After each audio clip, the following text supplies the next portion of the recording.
welcome again to the Explaining History podcast. And today we're going back into looking at civil rights in America in the 1940s, during the Second World War and in the immediate aftermath. Previously, we talked about how civil rights advances had been possible during the war, normally as a result of presidential action and the threat of mass black walkouts in war industries as the result of discrimination in working practices. But now we're going to look at the legacy of Jim Crow in the South and the threat of racial terrorism that black people in southern states dealt with on a regular and daily basis. As we previously discussed, white southern racist thinking rested on the belief or the hope that society in the southern states was largely unchangeable and that the racial status quo would forever persist. And the idea that there could be any change was an almost apocalyptic notion. In the southern states, institutional racism meant that white power controlled all the levers of state, from the police to courts to government, and to the legal profession. There were no black lawyers, black judges, or black policemen. So from the world perspective of a southern white in 1945, 1946, it was entirely conceivable that the South would remain unchanged. The only real threat, of course, was the Constitution itself, which had been amended at the end of the Civil War to grant black people the right to vote. But there were all sorts of methods to circumvent this. Poll taxes, for example, literacy tests, and when those official means didn't work, violence, the Ku Klux Klan, and other forms of paramilitary and non-paramilitary intimidation. Black people were well aware that the local Klan members were normally police officers, judges, and jurors who would never convict or arrest a white perpetrator of violence against a black person. So the system of subjugation of black people had two arms to it. There were official state Jim Crow laws, and then unofficial paramilitary action that was intimately connected to the lawmakers and the legislation itself. One of the totemic ideas of white racism in the South was the fear of miscegenation, that black men and white women would have sex, and the ostensible racist assumption, the racist fear, I don't even want to call it a legitimate one, but the notion that mixed-race children would be produced ostensibly was the source of the anxiety there. In previous decades, various racial and eugenicist thinkers suggested that mixed-race children would be sort of mentally or physically inferior in some way. Obviously, a total nonsense, as the entire science of pseudoscience, shall we call it, of racial thinking is. But the irony here is that sexual relations between white men and black women in the South was a long-standing aspect of Southern life, and normally coercive sex or outright sexual violence and rape were the legacy of slavery, of course. White men insisting on sexual favours from poor and legally defenceless black women had existed throughout slavery, throughout the Reconstruction era, throughout the Jim Crow era, and late into the 20th century. So mixed-race children were often produced by these normally violent acts against black women. However, it was the anxiety on the part of white men that black men would be more sexually virile, all these sort of racist assumptions about black men, or would be more sexually attractive to white women. These thoughts existed within a set of racist myths about the idea of the predatory, criminal, rapist black male and the fair, virginal, unbespoilt Southern belle, whose honour must be protected at all times. Now, when you think about the things like the murder of Emmett Till, and as we move through this talk on week by week on civil rights, we'll look more at Emmett Till, who was a young black boy from the north who was visiting relatives in the south, and perhaps did absolutely nothing at all, but supposedly the justification for murdering him by two white racists is that he made some comment or some suggestive remark to a white woman. The evidence actually suggests that that didn't even occur at all. That the person who accused him of all of this was lying. But his murder existed within the context of these views.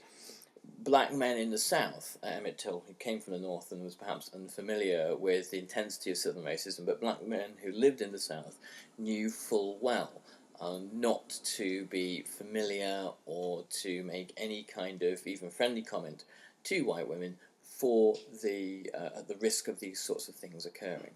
And whilst the overall rate of lynchings had gone down, there were 19 between 1940 and 1944, compared to 72 between 1930 and 1934, and 42 between 1935 and 1939. But the black people knew full well that any sense of them being an uppity Negro could easily result in serious violent retaliation.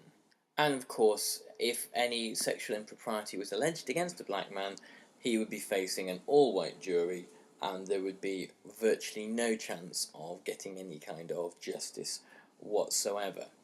And I think that part of the ideology of the constructed ideology of gender in the South is based around the notion of, or perhaps even in some ways the myth of small southern white communities existing on plantations with large numbers of slaves, and once those slaves are freed, there is a fear that the tables are somehow turned, and that white communities live in some kind of siege mentality, some sort of siege conditions surrounded by a sea of hostile black people. This is the fear and the anxiety that sort of manifests themselves in all these racist ideas.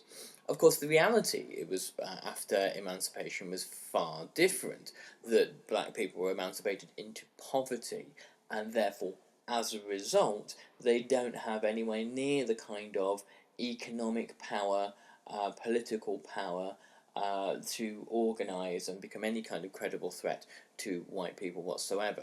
They're busy having to really cope with the legacy of slavery, and that meant for most of them returning to the kind of work they'd previously done, although now paid as small as possible, stipend for their labours.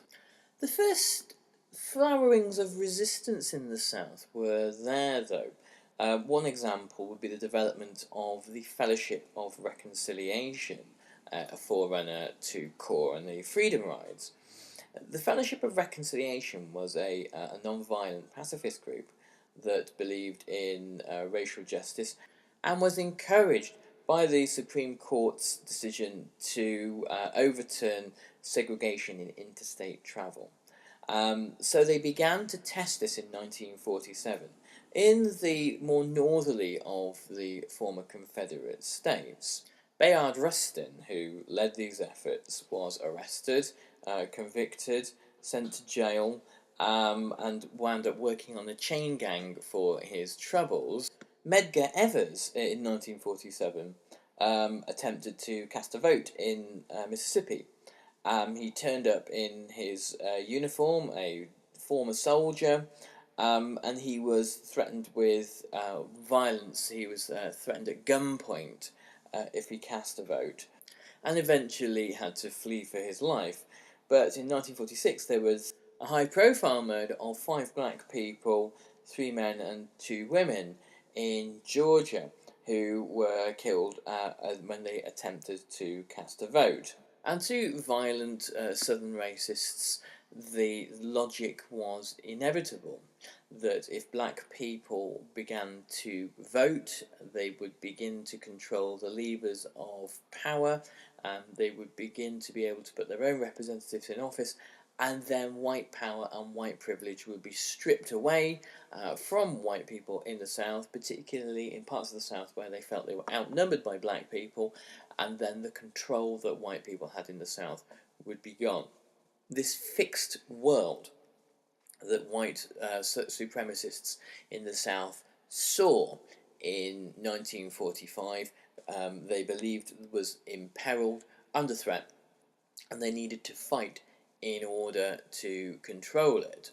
One of the powerful myths that the Confederacy had gifted to Southern whites was the idea that they were in some ways the embattled underdog, the rebels, quite literally, that they were fighting against threats to their survival all round, from blacks within the South and from do-gooding Northern Yankees who were looking to upend ways of life that they couldn't understand or imagine. That once again the interfering federal government was meddling in things that were none of its concern. And Southern white politicians were adept at speaking in explicit terms to their white constituency about the question of race. Eugene Talmadge, for example, when he was elected governor of Georgia in 1946, said that no Negro will vote in Georgia for the next 4 years. And what he was explicitly saying there was that the South, that Georgia particularly, under his watch, would defy the Constitution. It would defy the executive. It would defy the Supreme Court, which is quite an epic challenge to the authority of the government. However, the fact that people like Talmadge gambled on this being successful was borne out by federal inaction up until really the Civil Rights Act and the Voting Rights Act in 1964 and 65 respectively. What it didn't do was dampen amongst black people the desire for organisation, advancement, and the struggle for civil rights. Black people continued to register to vote. They continued to challenge discrimination in the workplace. They continued to join trade unions. They continued to present to the federal and Supreme Courts challenges to the Jim Crow laws, and they continued to use the US Constitution and its amendments in order to bolster their cause. I suppose, put simply, however savage and brutal white violence against black people was in the southern states after World War II, it was also ineffective. One key reason for this was a dramatic improvement in literacy amongst black people in the South.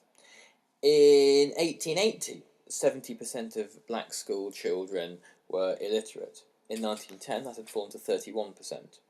And by 1945, it had fallen to 11%. Now, the story in the North is slightly different. Though black protest had been violently subjugated for the most part in the South, in the North it was far more open.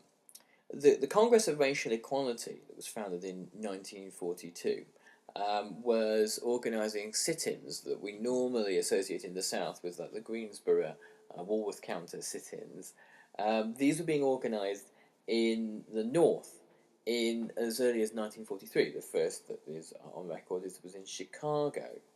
The Great Migration earlier in the 20th century of black people up the Mississippi River all the way to the northern states had resulted in large accumulations of black populations in Chicago and other northern cities.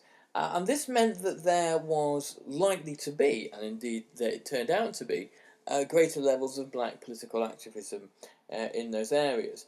The NAACP, the Congress on Racial Equality, and other groups forced the Chicago Tribune to stop negatively race labeling black people in stories normally pertaining to crimes. By 1947, quite a significant achievement had been made in Chicago about the manner in which black people were represented in the media and the narrative that was created about black people. The association of black people and crime is a long-standing trope within American discourses and American popular culture and American news, and it was a way of justifying police violence against black people, and also a way of creating a sufficiently frightened white populace who would then be more than happy to listen to political leaders and public intellectuals that demanded that the government be more tough on crime, tough on black people, in essence. And at the same time, hate literature, the sorts of publications by things like the Ku Klux Klan, was banned in Chicago. This was perhaps quite an easy sell in the immediate aftermath of the Second World War, that publications with racist or fascist views were seen as completely morally unacceptable given the conflict that America had just emerged from. Now, a while back, I did a podcast on the growth of suburbia in post-war America and the racist politics and practices that surrounded that, particularly that of the restrictive covenant. The Supreme Court in 1948 said that restrictive covenants, which were private agreements used by white people, i.e. a white home vendor, a seller of a home, and a white purchaser of a home, or a broker in the middle, that there could not be a secret agreement between those people to only sell to white people. Or a secret agreement amongst neighbours that nobody in the neighbourhood would, when selling a house, would sell it to a non-white person. These agreements were unlawful, and yet white suburbia emerged nonetheless. And normally, when we're talking about the civil rights movement, the way it's taught in schools, and I'm speaking here from a UK perspective, it might be entirely different in America, that the key battlegrounds are always looked at as education and transport and the desegregation of public spaces. But one of the first key battlegrounds, really, is housing. Black people who lived in overcrowded, poorly maintained districts in northern and southern cities were becoming concentrated there in record numbers. We're finding it hard to find decent housing, and the problem was exacerbated by banks and other mortgage lenders by the policy of redlining, which meant that entire neighbourhoods in cities, particularly suburban cities, would be blocked off from black people. Any black person wanting to buy a home in those areas would not be offered a home loan. Black people also had problems from the policies of developers who wouldn't want to sell to black people, believing that other white customers wouldn't want a black family living next to them. There was institutional racism on the part of city officials who changed zoning restrictions that limited low-cost housing and meant that only expensive houses, which were going to be affordable to white people who had access to better credit than black people, would it be built in particular areas. Builders that did build low-cost housing demanded public subsidies. They said that construction was expensive, and if you wanted cheap housing, then the public coffer had to pay for it.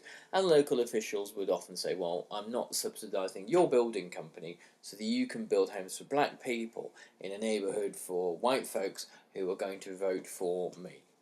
It was the informality and the secretiveness of these covenants and agreements and ploys that left the federal government with a difficulty in how to tackle it. And it was only really the federal government that could do anything about it. Interior Secretary Harold Ikes controlled the housing division of the Public Works Administration until 1946, and he attempted to promote some fairly liberal policies about race relations, but Ikes was confronted by widespread anger and hostility about the possibility of black people moving into white neighbourhoods. And there were limitations, even to a fairly liberal politician, to what could be achieved. And here also we see the kind of the intersections of class and race in America. Ikes feared the political backlash that would come about if he built public housing for poor black people in wealthy white areas. It was as much that white people didn't want poor people living next to them, as well as the fact that they were black too. There was the neighbourhood composition rule that was developed, which said that public housing for black people could only happen in areas that were predominantly black anyway. So poor black people had to be provided for in areas that had a high proportion of black people to start with. And here we see a different kind of segregation. There's an official, legal, juridical segregation happening in the South. Parks are by law segregated between black and white. Now, in the North, there is a kind of a social segregation, that black people have black neighbourhoods and white people have white neighbourhoods. And of course, the economics of it lead to inequality. White people that are given credit and can afford to live in nice suburbia where there's plenty of space and resources get to do so. Black people who have to rely on public housing disproportionately, who are poorer, wind up having these housing projects built in black districts, predominantly black districts, and therefore overcrowding occurs, along with all its attendant pressure on resources and amenities. The Federal Housing Administration, which gave out billions of dollars in low-cost mortgage loans in the late 1940s, underwrote the suburban expansion of the era, the massive growth in suburbs that circled various cities, made sure that black people, also Jews and Latino people, were kept out of this process, and that it meant that the white flight from the cities, white people trying to get away from their black neighbours, were facilitated by federal government action, federal government loans and allocations of cheap money helped to create a de facto segregation in the northern states. And the birth of the ghettos really is a thing of the mid-1940s. Large ghettos within cities that became notorious for urban unrest by the 1960s had not really existed prior to the Second World War. They were a process, they were part of the process of white flight and part of the process of housing policy from 1945 onwards. If you look at the case of Chicago, in Chicago, the number of white people between 1940 and 1950 declined slightly. But the number of dwelling units that were occupied by white people increased by about 10%. So the number of white people declined by 0.1% in that period, and the number of houses went up by 10%. During that time, the number of black people in Chicago increased by 80.5%. This is mainly due to southern migration. They occupied 72.3% more units, houses, from flats and that kind of thing, than in 1940. So that's an 80.5% increase in people and a 72.3% increase in property inhabited. During that period, the percentage of non-white people in overcrowded accommodation jumped from 19% to 24%. And the number of units that had no private bath facilities increased by 36,248. Now, these conditions were obviously insanitary. Rats were a fairly regular part of life, as were fire hazards. Between 1947 and 1953, in the Chicago slums alone, 180 slum dwellers, which included 63 children, were killed by fire, and the captive nature of the market for accommodation for black people meant that they actually had to pay more for the privilege, and rents were between 10 and 25% higher than those paid by white people for the comparative level of shelter. Now, I'm going to throw in quite a lot of stats there at you today, and if you want to check any of them, you can look in Arnold R. Hirsch's Making the Second Ghetto, Race and Housing in Chicago 1940 to 1960, which is an excellent read. I'm going to continue throughout the week with more on civil rights and the development of American society in the immediate aftermath of the Second World War. Hope you found this useful. Do check us out on Patreon, give us a good write-up on iTunes, and I'll catch you on the next podcast. All the best, bye-bye.